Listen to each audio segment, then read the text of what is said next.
Om Shanti. Good morning. आज की मुरली है उड़ती कला से सर्व का भला।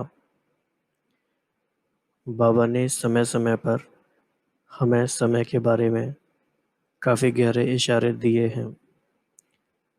बाबा ने हमें शुरू से बताया है कि कब चलने का समय है, कब दौड़ने का समय है, कब हाई जंप देने का समय है और फिर कब उड़ने का समय है।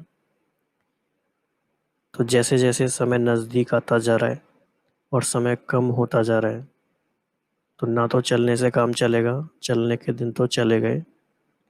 दौड़ने से भी काम नहीं चलेगा, दौड़ने वाले भी पहुंच नहीं सकेंगे।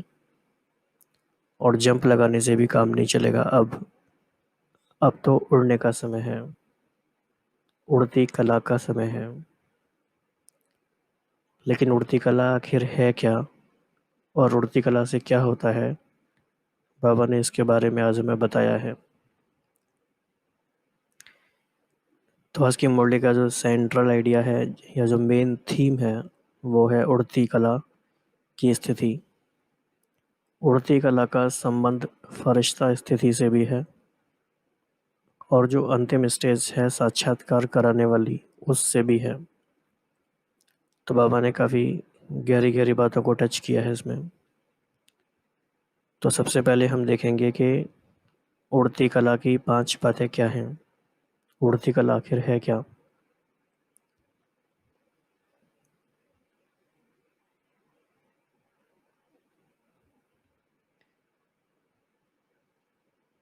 उसके बाद फिर हम देखेंगे कि उड़ती कला से क्या क्या होता है। इसकी 4 बातें क्या हैं, उड़ती कला से क्या क्या फ़ायदे हैं।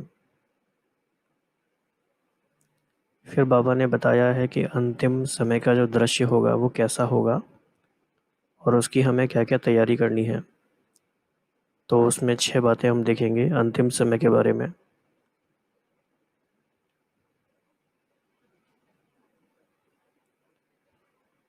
इसके बाद बाबा ने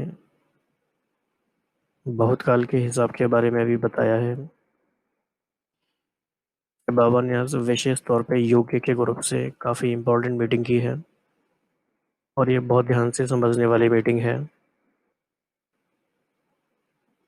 विदेश की सेवा की जो राजधानी है वो लंदन है। तो क्या क्या उस जगह का महत्व है और क्या क्या उससे सेवा होती है वो बाबा ने बताया है। इसी के साथ बाबा ने ये बताया है कि मूर्छित को सुरजित कैसे करना है और उसकी संजीवनी बूटी क्या है।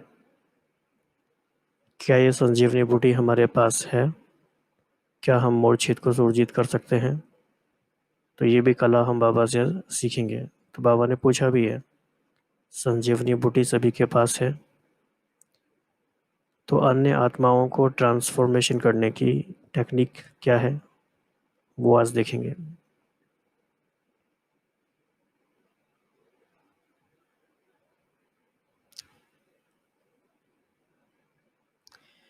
फिर बाबा ने सेवा के महत्व के बारे में भी थोड़ा बताया है कि सेवा ही जीवन है कैसे, और यह जीवन अति प्रिय जीवन है। तो इस तरह से काफ़ी सारी अच्छी बातें हैं। तो सबसे पहले हम देखेंगे उड़ती कला है क्या।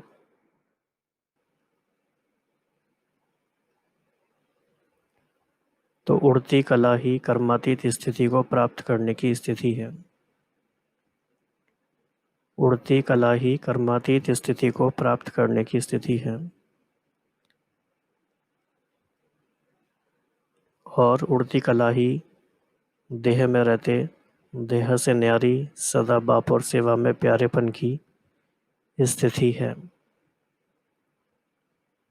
उड़ती कला ही विदाता और वरदाता स्टेज की स्थिति है, जो स्थिति अभी हमारी होनी चाहिए।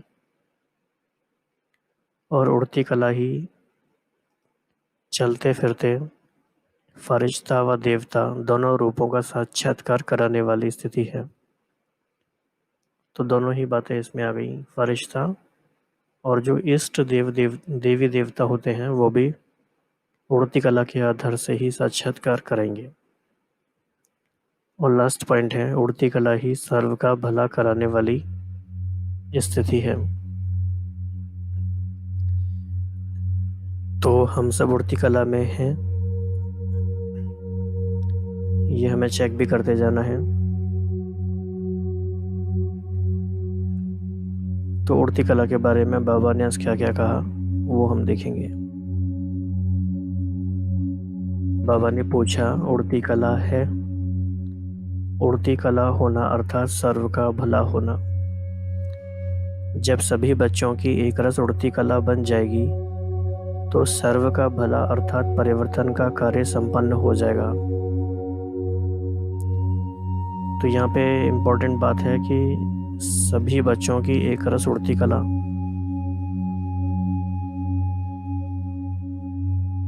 तो जहाँ जहाँ भी सेंटर की टीचर्स हैं या जो भी जिम्मेदार आत्माएं हैं, उन सब का कर्तव्य है कि जो भी हमारे साथी संगी हैं, जो भी सेंटर के स्टूडेंट्स हैं, उन सबको उड़ती कला में ले जाने का हम प्लान बनाएं ताकि जल्दी जल्दी ये परिवर्तन का कार्य संपन्न हो। फिर बाबा ने कहा कि अभी उड़ती कला है, लेकिन उड़ती के साथ साथ स्टेजेस हैं। कभी बहुत अच्छी स्टेज है और कभी स्टेज के लिए पुरुषार्थ करने की स्टेज है। सदा और मेजॉरिटी की उड़ती कला होना अर्थात समाप्ति होना, ये एक इशारा है हम में से मेजॉरिटी आत्माओं की, हम मेजॉरिटी ब्राह्मणों की सदा उड़ती कला हो जाए तो समाप्ति का समय आ जाए। अभी सभी बच्चे जानते हैं कि उड़ती कला ही श्रेष्ठ स्थिति है। उड़ती कला ही कर्मातीत स्थिति को प्राप्त करने की स्थिति है। उड़ती कला ही देह में रहते देह से न्यारी और सदा बाप और सेवा में प्यारेपन की स्थिति है। उड़ती कला ही विदाता और वरदाता स्टेज की स्थिति है। उड़ती कला ही चलते फिरते फरिश्ता व देवता दोनों रूपों का साक्षात्कार कराने वाली स्थिति है। तो उड़ती कला बहुत सारी बातों का रिजल्ट है। ये चेकिंग की बात भी है और ये पुरुषार्थ करने की बात भी है। तो उड़ती कला से क्या क्या होता है? उड़ती कला सभी बच्चों की एक रस उड़ती कला सर्व का भला अर्थात परिवर्तन का कार्य संपन्न कराएगी। सारे विश्व की आत्माओं के आगे इस ड्रामा के हीरो पाठधारी आत्माओं को प्रत्यक्ष कराए सहारा दिलाएगी।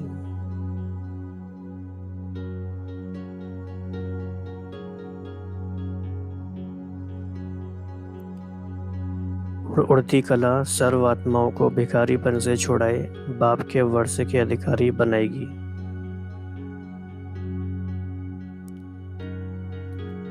और उड़ती कला विश्व की आत्माओं को उनके इष्ट देव व इष्ट देवियां धरनी पर अवतरित होने की अनुभूति कराएगी और उनके प्राप्ति की खुशी दिलाएगी। तो ये बहुत बड़े बड़े कार्य इस स्थिति द्वारा होने हैं। तो उड़ती कला सर्व आत्माओं को भिखारीपन से छुड़ाए बाप के वर्ष के अधिकारी बनाने वाली है। सभी आत्माएं अनुभव करेंगी कि हम सब आत्माओं के इष्ट देव व इष्ट देवियां व निमित्त बने हुए जो भी अनेक देवताएं हैं, सभी इस धरती पर अवतरित हो गए हैं। सतयुग में तो सब सद्गति में होंगे, लेकिन इस समय जो भी आत्माएं हैं सर्व के सद्गति दाता हो। तो सद्गति के दो मीनिंग हैं।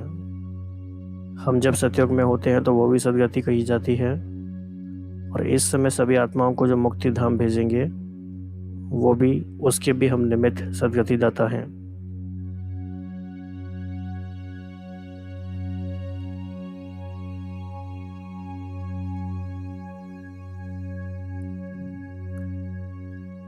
तो बाबा ने बताया है क्योंकि ड्रामा अभी कंप्लीट होने वाला है, अंतिम समय पर हम आके पहुंचे हैं। तो जब लास्ट टाइम होता है तो सारे एक्टर्स स्टेज पर आ जाते हैं। तो अब जो अंतिम समय आ रहा है उस अंतिम दृश्य के लिए अभी से त्रिकालदर्शी बन देखो। तो वो सीन हमें विजुलाइज करना है कि क्या होगा। तो उस सीन में आप साक्षात्कार कराने वाले होंगे या देखने वाले होंगे, किस साइड में खड़े होंगे हम। और ये जो स्थिति चाहिए उसमें क्या चाहिए, 16 कला अर्थात संपन्न भी चाहिए, संपूर्ण भी चाहिए और सर्व भी चाहिए।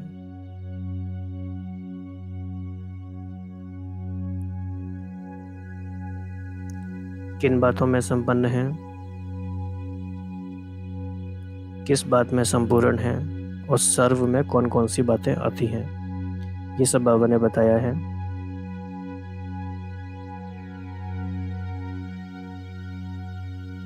तो 1 नंबर में जाने के लिए सेवा भी नंबर 1, स्थिति भी नंबर 1, तो 1-1 में आएंगे। और बाबा ने कहा कि बहुत काल का हिसाब, ये ध्यान में हमेशा रखना जरूरी है। बहुत काल का हिसाब कैसे काम करता है वो भी हम देखेंगे। तो बाबा ने कहा जैसे कोई भी ड्रामा जब समाप्त होता है तो अंत में सभी एक्टर्स स्टेज पर सामने आते हैं। तो अभी कल्प का ड्रामा समाप्त होने का समय आ रहा है।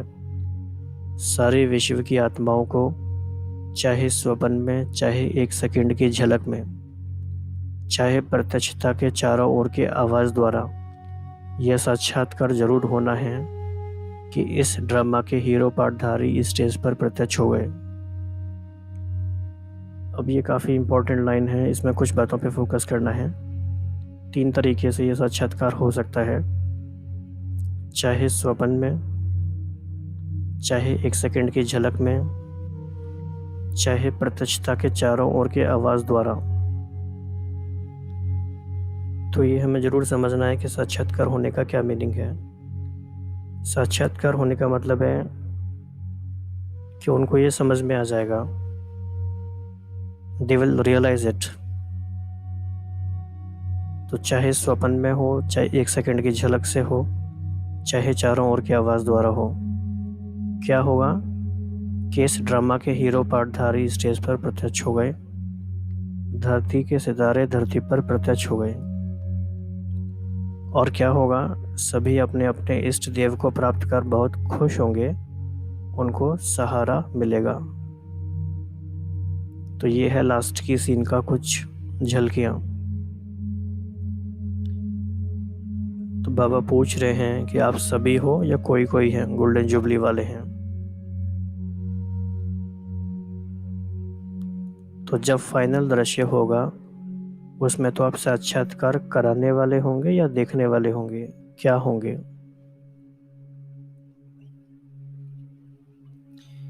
हीरो एक्टर होना, अभी इमर्ज करो वह दृश्य कैसा होगा।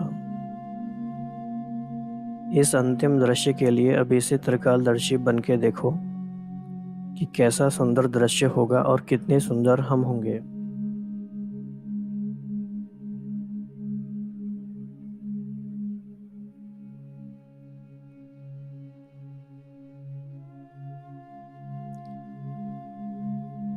सजे सजाए दिव्य गुण मूरत, फरिश्ता सो देवता, इसके लिए अभी से अपने को सदा फरिश्ते स्वरूप की स्थिति का अभ्यास करते हुए आगे बढ़ते चलो। जो 4 विशेष सब्जेक्ट हैं, ज्ञान मूर्त, निरंतर याद मूर्त, सर्व दिव्य गुण मूर्त, एक दिव्य गुण की भी कमी होगी तो 16 कला संपन्न नहीं कहेंगे। तो 16 कला, सर्व और संपूर्ण, यह तीनों की महिमा है। सर्वगुण संपन्न कहते हो, संपूर्ण निर्विकारी कहते हो और 16 कला संपन्न कहते हो। तीनों विशेषताएं चाहिए। 16 कला अर्थात संपन्न भी चाहिए, संपूर्ण भी चाहिए और सर्व भी चाहिए। तो ये बहुत गहरा सब्जेक्ट है, तो ये चेक करो। सुनाया था ना कि यह वर्ष बहुत काल के हिसाब में जमा होने का है, फिर बहुत काल का हिसाब समाप्त हो जाएगा। तो मान लीजिए बाबा ने 86 में ये बोला, 86 से अगर हम अब तक हैं तो बहुत काल का हिसाब में चांस है। फिर थोड़ा काल कहने में आएगा, बहुत काल नहीं, तो बहुत काल के पुरुषार्थ की लाइन में आ जाओ। तो ये जनरल रूल है, बाकी एक्सेप्शंस तो बाबा हर जगह करते ही हैं। तो तभी बहुत काल का राज्य भाग्य प्राप्त करने के अधिकारी बनेंगे। बहुत काल का फिर एक मीनिंग बाबा ने यह भी बताया है कि जब से ब्राह्मण बने तब से कैसा रहा। अगर हम लेट भी आए हैं लेकिन तब से हमारा एक्यूरेट रहा तो बहुत काल में काउंट होगा। तो 2-4 जन्म भी कम हुआ तो बहुत काल में गिनती नहीं होगी।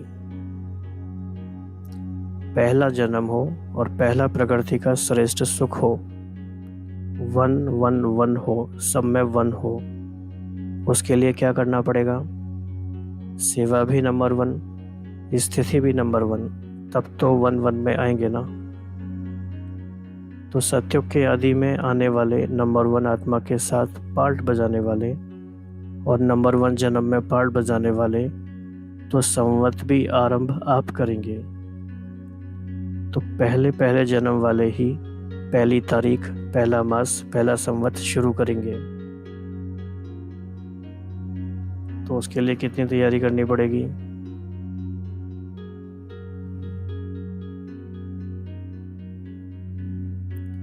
तो बाबा फिर पूछ रहे हैं कि ऐसे फरिश्तेपन की ड्रेस पहनने आती है।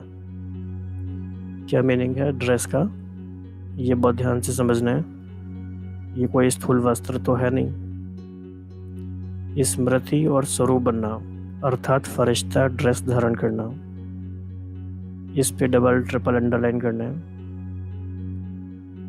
स्मृति और स्वरूप बनने का मतलब है ड्रेस धारण करना। फिर चमकने वाली चीज दूर से ही आकर्षित करती है, तो ये फरिश्ता ड्रेस अर्थात फरिश्ता स्वरूप दूर दूर तक आत्माओं को आकर्षित करेगी।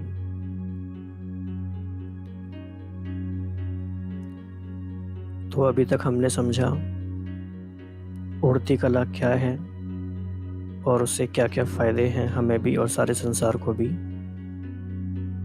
और अंतिम समय के नज़ारे क्या होंगे, उसके लिए क्या तैयारी करनी है।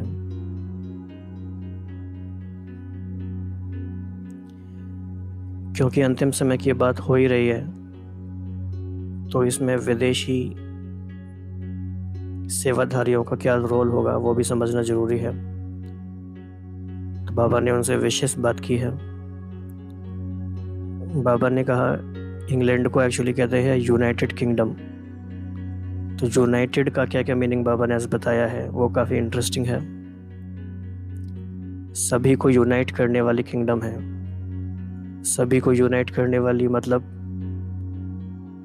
विदेश सेवाओं का सेंटर है इंग्लैंड, तो सभी को यूनाइट किया।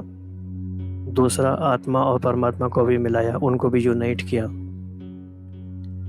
और किंगडम भी है। तो यूनाइटेड में 2 मीनिंग हो गए। और किंगडम किस बात की है? संगम युग की राजधानी है विदेश सेवा की। और एक मीनिंग बाबा ने बताया कि यूके या मना ओके रहने वाले। तो वैसे भी यूके में क्वीन का राज्य है, माना कि मोनार्की है, तो राजधानी में राज्य अधिकारी बनाने का राज्य स्थान भी बनाएंगे। तो यूके वालों की क्या विशेषता है? सतयुग में भी राजधानी बनाएंगे या सिर्फ घूमने का स्थान बनाएंगे? तो है तो यूनाइटेड किंगडम, वहां भी किंगडम बनाएंगे या सिर्फ किंग्स जाकर चक्कर लगाएंगे? फिर भी जो नाम है किंगडम कहते हैं, तो इस समय सेवा का किंगडम तो है ही। सारे विदेश की सेवा की राजधानी तो निमित्त है ही। किंगडम नाम तो ठीक है ना। तो सभी को यूनाइट करने वाली किंगडम है सभी आत्माओं को बाप से मिलाने की राजधानी है। तो यूके वालों को बाप दादा कहते हैं ओके रहने वाले। तो संगम युग की राजधानी, सेवा की राजधानी। फिर बाबा ने कहा कि बाप दादा हर देश की विशेषता को विशेष रूप से याद करते हैं और विशेषता से सदा आगे बढ़ाते हैं। फिर बाबा ने इसी बात से एक और बात हमें बताई, बाप दादा कमजोरियां नहीं देखते, सिर्फ इशारा देते हैं। अब ये हमें भी सीखना है बाबा से। तो बाबा ने बताया कि बहुत अच्छे कहते कहते बहुत अच्छे हो जाते हैं। कमज़ोर हो कहते तो कमज़ोर हो जाते हैं। तो ये धारणा के लिए काफ़ी अच्छे पॉइंट बाबा बता रहे हैं। तो एक तो पहले ही कमज़ोर होते हैं, दूसरा कोई कह देता है तो फिर मूर्छित हो जाते हैं। कैसा भी मूर्छित हो, लेकिन उसको श्रेष्ठ स्मृति की, विशेषताओं की स्मृति की संजीवनी बूटी खिलाओ तो मूर्छित से सुरजित हो जाएगा। तो ये काफ़ी धारणा के लिए अच्छा पॉइंट है, क्योंकि किसी न किसी के संपर्क में हम लोग आते ही हैं। तो अगर हम उनकी कमियों कमजोरियों का बार बार वर्णन करेंगे तो वही संस्कार उनका पक्का हो जाएगा और वो मूर्छित भी हो सकते हैं। तो बाबा पूछ रहे हैं संजीवनी बूटी सबके पास है ना? तो विशेषताओं के स्वरूप का दर्पण उनके सामने रखो, क्योंकि हर ब्राह्मण आत्मा विशेष है। कोटा में कोई है ना तो विशेष हुई। तो क्या करना है? सिर्फ उस समय अपनी विशेषता को भूल जाते हैं, उसको स्मृति दिलाने से विशेष आत्मा बन ही जाएंगे।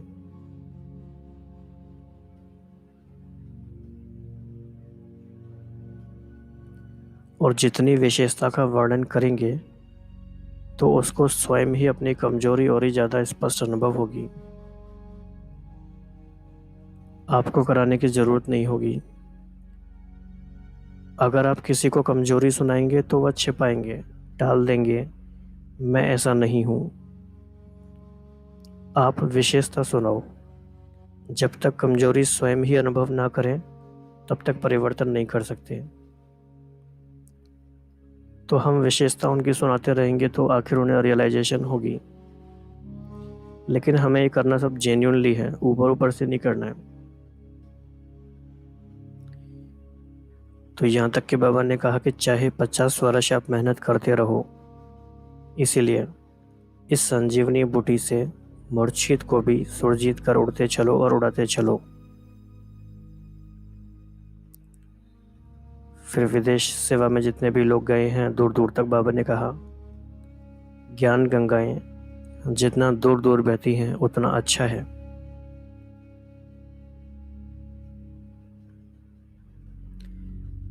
फिर बाबा ने एक बात ये भी बताई कि भारत में और विदेश में सेंटर खोलने की विशेषता में क्या डिफरेंस है। तो भारत में फिर भी निमंत्रण पर सेंटर स्थापन होने की विशेषता रही है। मतलब कि कोई निमंत्रण देता है ब्रह्मा कुमारीज को कि आप आओ हमारी कॉलोनी में, हमारे घर में या हमारे शहर में सेंटर खोलो। लेकिन विदेश में स्वयं ही निमंत्रण स्वयं को देते, निमंत्रण देने वाले भी खुद और पहुंचने वाले भी खुद। तो यह भी सेवा में वृद्धि सहज होने की एक लिफ्ट मिली हुई है। जहां भी जाओ तो 2-3 मिलकर वहां स्थापना के निमित्त बन सकते हो और बनते रहेंगे। तो ये बातें सारी जानना हमें इसीलिए ज़रूरी है कि हमारे ही भाई बहन विदेशों में जो हैं, कितने दिल से प्यार से मेहनत करके उन्होंने बाबा के सेंटर्स बनाए हैं, बाबा की सेवा को पूरे विश्व में पहुंचाया है। तो हमारे मन से बहुत शुभ भावना उनके लिए निकलेगी। तो यह ड्रामा अनुसार गिफ्ट कहो लिफ्ट कहो मिली हुई है, क्योंकि थोड़े समय में सेवा को समाप्त करना है। ये कितनी इंटरेस्टिंग बात है। दुनिया भर में जो मिशंस होते हैं वो शायद हमेशा के लिए यही उनका टारगेट रहता है कि अपनी सेवाओं को वो बढ़ाते रहें। लेकिन बाबा ने हमें एक क्लियर कट ऑब्जेक्टिव दिया है कि सेवा को भी आखिर समाप्त करना है, यह भी हमेशा चलने वाली है नहीं। तो तीव्र गति हो तब तो समय पर समाप्त हो सके।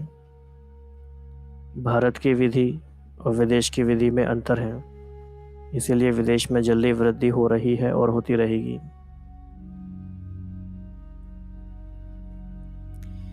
एक ही दिन में बहुत सेंटर खुल सकते हैं। तो बाबा उस सिचुएशन को बता रहे हैं कि भारत वालों को देखो, वीज़ा भी मुश्किल मिलती है, तो यह चांस है वहाँ के रहने वालों को ही वहाँ की सेवा के निमित्त बनते हैं।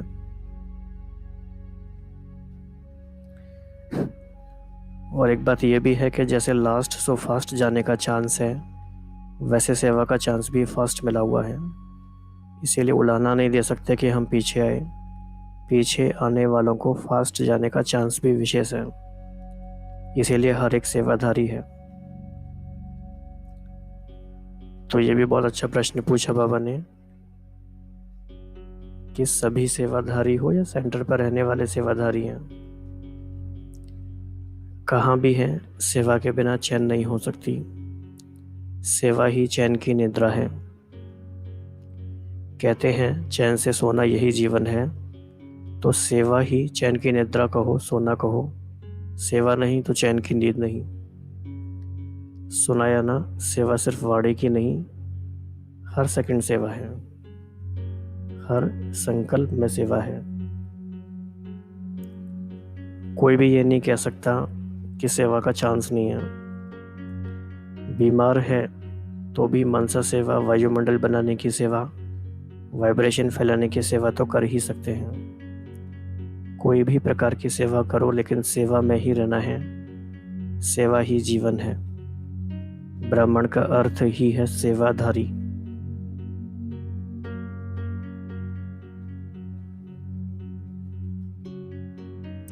सेवा का सब्जेक्ट बहुत सूक्ष्म है।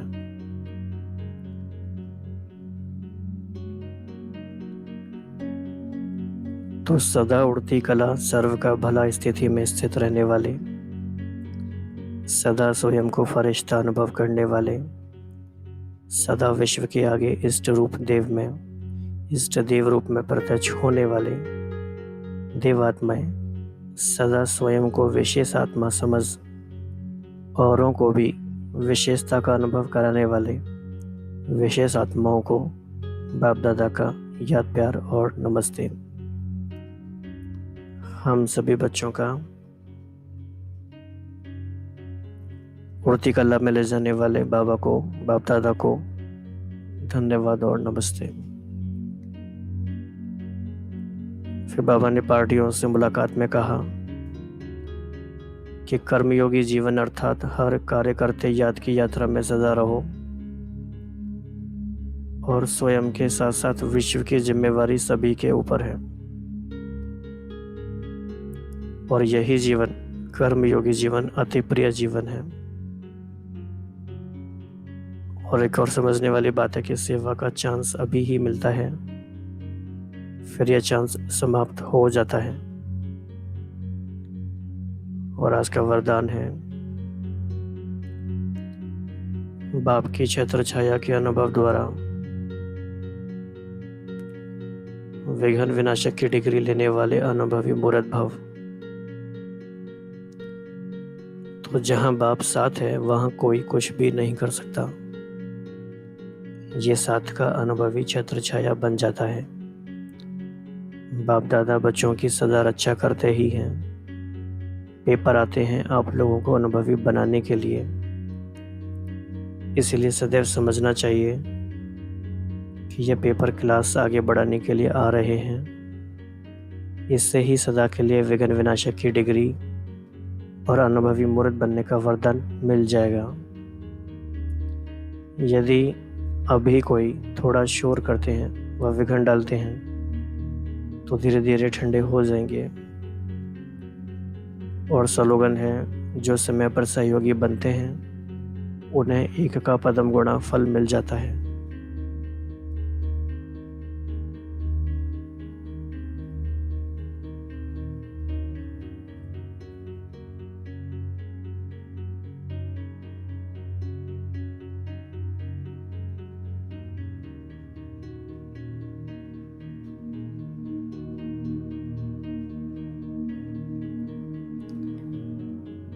तो आज का विशेष पूरा दिन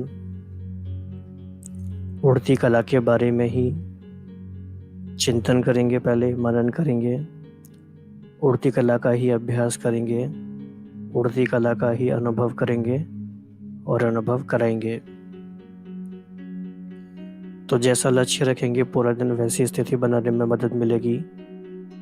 तो अपने आप को एक संकल्प हमें देना है कि आज पूरे दिन उड़ती कला का अनुभव करना है, और जो जो बातें बाबा ने बताई हैं वो सारी बातों को सामने रख के वैसे ही स्थिति बनानी है।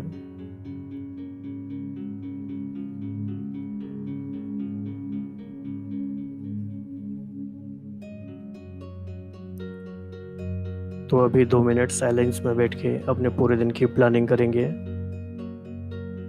कि कैसे हमें उड़ती कला में ही निरंतर रहने का अभ्यास करना है और वैसा ही स्वरूप बनना है।